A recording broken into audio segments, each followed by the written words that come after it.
Ketika bicara masalah WNA, di dalam konteks pemajakan kita kan ada yang dikenal dengan subjek pajak dalam negeri dan subjek pajak luar negeri. Sebenarnya TER itu dikenakan bagi orang pribadi yang berstatus sebagai pegawai tetap atau pegawai tidak tetap yang menerima upah harian, mingguan, satuan, atau borongan.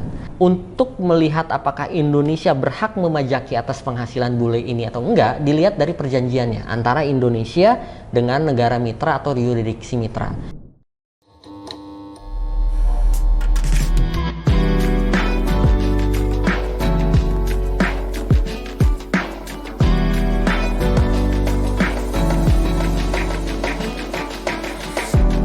Welcome to Texam Talks by Texamco with your host, Rovalin John.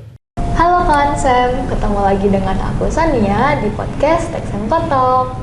Nah, kali ini kita masih bersama dengan Pak Angga, pemateri kita yang sangat luar biasa, dan kita akan membahas mengenai pajak untuk orang asing, orang luar negeri yang tinggal di Indonesia mungkin ya. Nah, bagaimana Pak Angga? Ayo kita bahas. Oke, langsung aja kali ya Pak. Boleh, pertanyaan pertama nih. Biasanya itu kan kita sering ya Pak, lagi jalan-jalan di mall ketemu banyak orang asing nih, orang luar negeri ya, pulang kantor gitu pada makan bareng. Nah, mereka ini masih banyak Pak yang belum paham ya terkait perlakuan perpajakan di Indonesia. Nah, sebenarnya kira-kira kapan sih Pak para WNA ini mulai dikenakan pajak di Indonesia? Oke, kita konsepnya mungkin pajak penghasilan mungkin ya biar lebih mengerucut. Ketika bicara masalah WNA, di dalam konteks pemajakan kita kan ada yang dikenal dengan subjek pajak dalam negeri dan subjek pajak luar negeri. Nah, ketika misalnya warga negara asing, dia bertempat tinggal di Indonesia lebih dari 183 hari gitu ya, atau misalkan dia memiliki niat untuk bertempat tinggal di Indonesia. Sekarang saya tanya, gimana kita tahu dia punya niat atau enggak? Aduh. Kan niat dalam hati ya. Bisa dilihat dari kontrak kerjanya, misalnya ketika dia memiliki kartu izin tinggal tetap atau kartu izin tinggal sementara gitu ya, atau visa izin terbatas dan lain sebagainya, itu bisa dianggap memiliki niat. Atau misalkan contoh kasusnya adalah ketika dia berkontrak bekerja di suatu perusahaan di Indonesia yang lebih dari 183 hari gitu ya.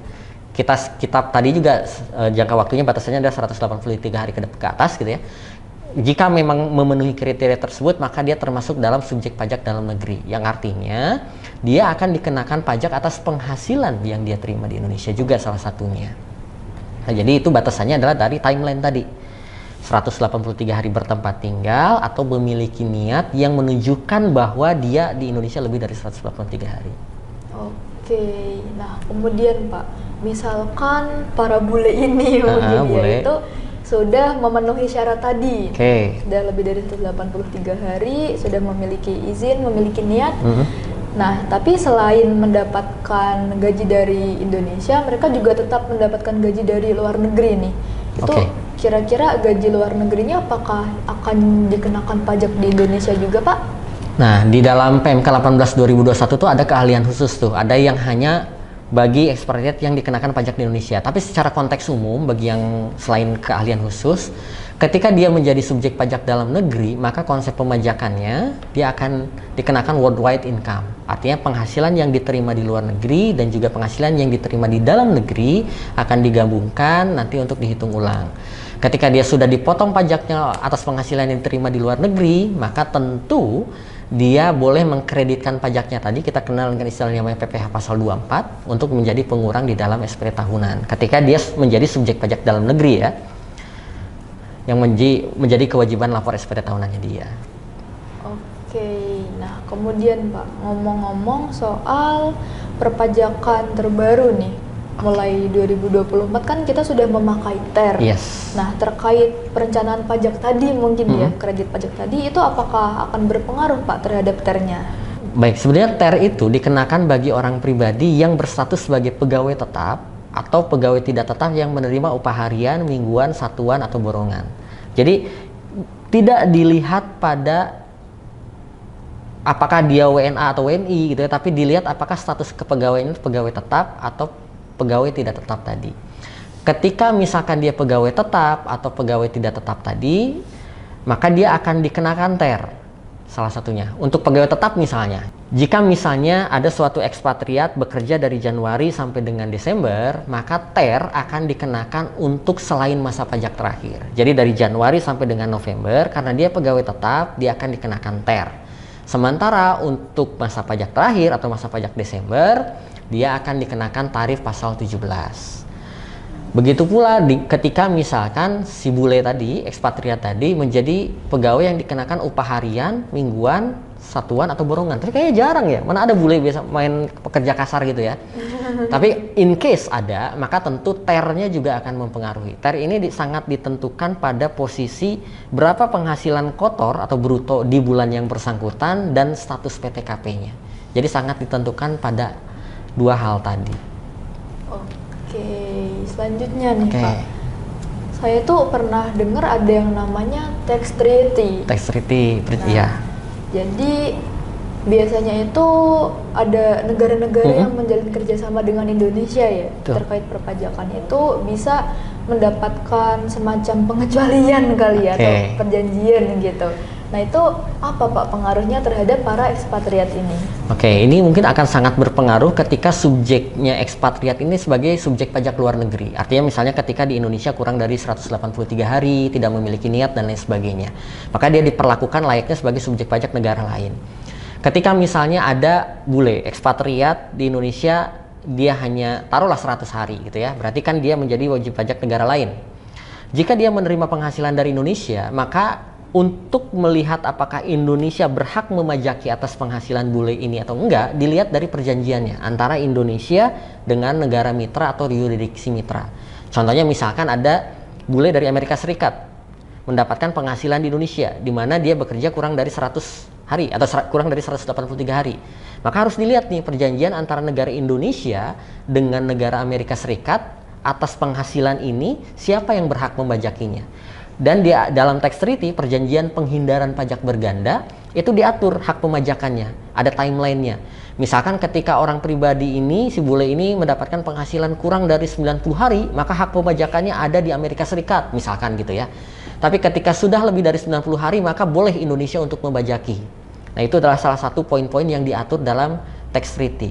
Jadi tax treaty itu fungsinya adalah untuk menghindari seseorang dikenakan pajak dua kali. Jangan sampai di negaranya dikenakan, karena tempat dia menjadi warga negaranya, dan di Indonesia juga dikenakan tempat dia menerima penghasilannya.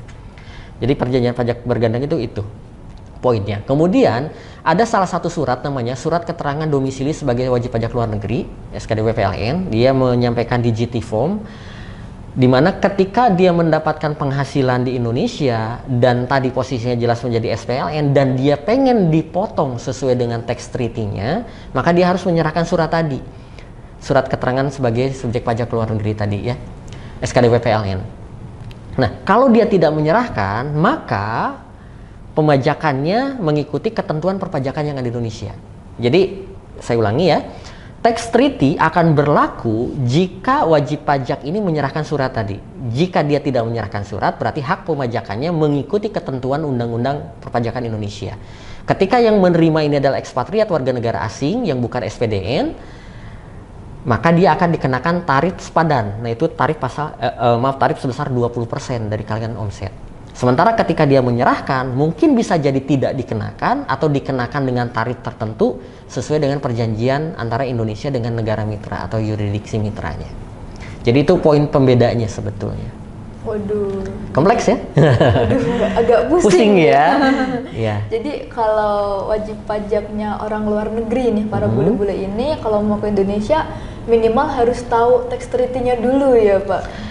Ya, kembali lagi bergantung pada durasinya. Ketika durasinya lebih dari 183 hari, maka dia akan diperlakukan sebagai subjek dalam negeri, subjek pajak dalam negeri, berarti pemotongan pajaknya mengikuti ketentuan undang-undang yang ada di Indonesia.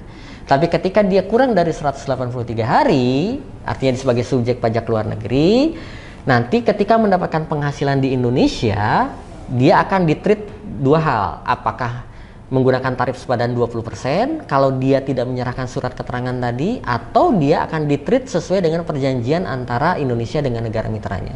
Jadi mau nggak mau si bule juga harus lihat perjanjian penghindaran pajak bergandanya. Saya kalau mendapatkan penghasilan di Indonesia, dipotong nggak oleh Indonesia atau berapa tarif yang dipotong oleh Indonesia gitu. Mau nggak mau harus punya knowledge untuk membaca tax treaty-nya.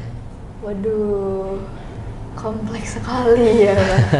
Namun sayang sekali Pak Angga bahwa pembicaraan kita harus berhenti sampai di sini dulu nih terkait pajak bagi para bule-bule ini ya. Iya, kalau ngomongin pajak penghasilan soalnya kompleks dan setiap jenis pasal tuh punya treat yang berbeda-beda. Jadi mau nggak mau ya kita hanya intermezzo aja ya maksudnya ya di bagian ini. Terima kasih sekali loh Pak sama-sama ini atas materinya dan juga bagi kawan Sam atau mungkin para bule-bule ya yang menonton video ini, semoga juga mendapatkan materi yang bisa mencerahkan nih pikirannya. Baik, terima kasih kepada kawan Sam yang telah menonton video ini. Sampai jumpa di Tax and Talk selanjutnya.